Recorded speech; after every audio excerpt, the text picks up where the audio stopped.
আসসালামু আলাইকুম রায়পুরাবাসী। আমি অনেক দিন যাবত একটা ঘটনা শুনে আসতেছি যে আমাদের রায়পুরাকে কিছু ইউনিয়ন আছে যারা কিনা আমাদের রায়পুরাকে ভাগ করতে চায়। তো এটা নিয়ে নাকি আবার নতুন ঘটনা এখন শুরু হয়েছে, তাদের নাকি এখন আবার কুত্তা সান্দানি হচ্ছে। দেখেন, আমাদের রায়পুরাতে প্রথম কিন্তু ইউনিয়ন ছিল 28টা, মধ্যে তারা 3টা ইউনিয়ন কাইটা নিয়ে যায়। এখন নাকি আবার তারা চেষ্টা করতেছে আমাদের কাছ থেকে আরো ইউনিয়ন কাইটা নেওয়ার জন্য, আমাদের রায়পুরা থানা বেলাবরে নিয়ে যাওয়ার জন্য। তার মধ্যে কোন কোন ইউনিয়নগুলো চেষ্টা করতেছে আমাদেরকে আলাদা করার জন্য তারা শুনে নেন একটু। রাধানগর, মির্জাপুর, মুসাপুর, মহিষপুর, তারা চেষ্টা করতেছে যে আমাদের ইউনিয়ন তারা ভাগ করে বেলাবরে নিয়ে যাওয়ার জন্য। তো তোদেরকে বলতেছি, একবার ইউনিয়ন নিছত আমাদের কাছ থেকে 3টা ইউনিয়ন ভাগ করছো, এখন আবার তোরা চাইতেছ থানা নেওয়ার জন্য।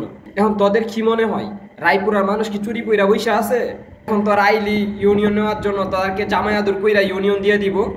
রায়পুরা মানুষের শরীরে 1 ফোঁটা রক্ত থাকা আগ পর্যন্ত এটা কখনোই সম্ভব না। যদি প্রয়োজন হয় সড়কপথ, রেলপথ আমরা সবাই একসাথে অবরোধ করব। আমাদের শরীরে 1 ফোঁটা রক্ত থাকা আগ পর্যন্ত আমাদের থানা আলাদা করে নেওয়ার জন্য। আর আমাদের রায়পুরা পূর্ব অঞ্চলের এক বন্ধু ক্ষতি হতে, আমাদের রায়পুরা ইতিহাস ঐতিহ্য দিয়ে ঘেরা, আমাদের রায়পুরা সুনাম পুরা বাংলাদেশে।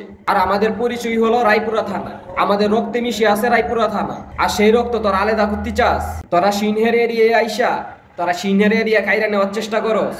তোদেরকে দিনের বেলা আমরা ক্রিকেট খেলা দেখাম, আমরা অল টাইম মাঠে আসিস তোরা, আমরাও বিন্দাম। আর যারা এখনো চুপ করে আছেন, যারা বুঝতেছেন না যে এরকম ক্ষতি হলে আমাদের কি পরিমাণ ক্ষতি হতে পারে, তাদেরকে একটু শোনাই। যেখানে আমাদের একটা আইডি কার্ডের নাম চেঞ্জ করতে গেলে আমাদের হিমশিম খাইতে হয়, আর সেখানে আমাদের পুরা সবকিছু চেঞ্জ করতে হবে। আমাদের আইডি কার্ড, আমাদের সম্পত্তির দলিল, বাড়ি ঘরের দলিল সবকিছু চেঞ্জ করতে হবে। আমাদের ওইখানে দিয়ে ভোট দিতে হবে। যারা প্রতিবাদ করতে পারেন না তারা এই ভিডিওটা শেয়ার করে প্রতিবাদ করুন। আর আসেন সবাই, আমরা সবাই একত্রে হয়ে একটা প্রতিবাদ জানাই। আমরা কেউ দিব না আমাদের রায়পুরায় 1 ইঞ্চি মাটি কেউ কাইরা নিতে।